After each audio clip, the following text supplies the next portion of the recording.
ગુજરાતભરના તાજા અને સચોટ સમાચાર મેળવવા માટે અમારી રાષ્ટ્રીય સમાચાર ચેનલને સબસ્ક્રાઇબ કરો અને બેલ આઇકન પર ક્લિક કરો। લોકસભાની ચૂંટણીને લઈ શહેરમાં ચહેલપહેલ શરૂ થઈ ચૂકી છે। લોકસભાની ચૂંટણીને લઈ કાર્યકરોને સાંભળવા પ્રદેશ કક્ષાએથી નિરીક્ષકોની ટીમ હાલ સુરત આવી પહોંચી છે।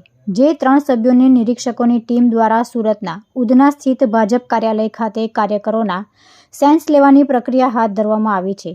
ઉધના સ્થિત ભાજપ કાર્યાલય ખાતે પ્રદેશ ભાજપ તરફથી મીનાક્ષીબેન પટેલ, જયસિંહ ચૌહાણ અને દિલીપ ઠાકોર દ્વારા અપેક્ષિત કાર્યકરોના સેન્સ લેવાની પ્રક્રિયા શરૂ કરવામાં આવી છે। જે સેન્સ લેવાની પ્રક્રિયા મોડી સાંજ સુધી ચાલી શકે છે। વોર્ડ પ્રમુખ, કોર્પોરેટરો, ધારાસભ્યો, પૂર્વ ધારાસભ્ય સહિત સંગઠનના આગેવાનોની સેન્સ પ્રક્રિયા લેવામાં આવી રહી છે। જે સેન્સ પ્રક્રિયા પૂર્ણ કર્યા બાદ ભાજપ પાર્લામેન્ટરી બોર્ડ સમક્ષ નિરીક્ષકોની ટીમ દ્વારા તમામ અપેક્ષિત કાર્યકરોના રિપોર્ટ રજૂ કરવામાં આવશે। જે રિપોર્ટના આધારે ભાજપની પાર્લામેન્ટરી બોર્ડ નક્કી કરવામાં આવશે કે કોણે ટિકિટ આપવી અને કોને ન આપવી।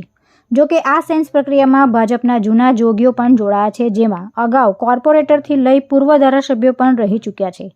આજે ઉધના સ્થિત ભાજપ કાર્યાલય ખાતે ચાલનારી આ સેન્સ પ્રક્રિયા દરમિયાન અંદાજિત 120 જેટલા લોકોના સેન્સ લેવામાં આવી શકે છે। તુલસી શર્મા સાથે રાષ્ટ્રીય સમાચાર, સુરત।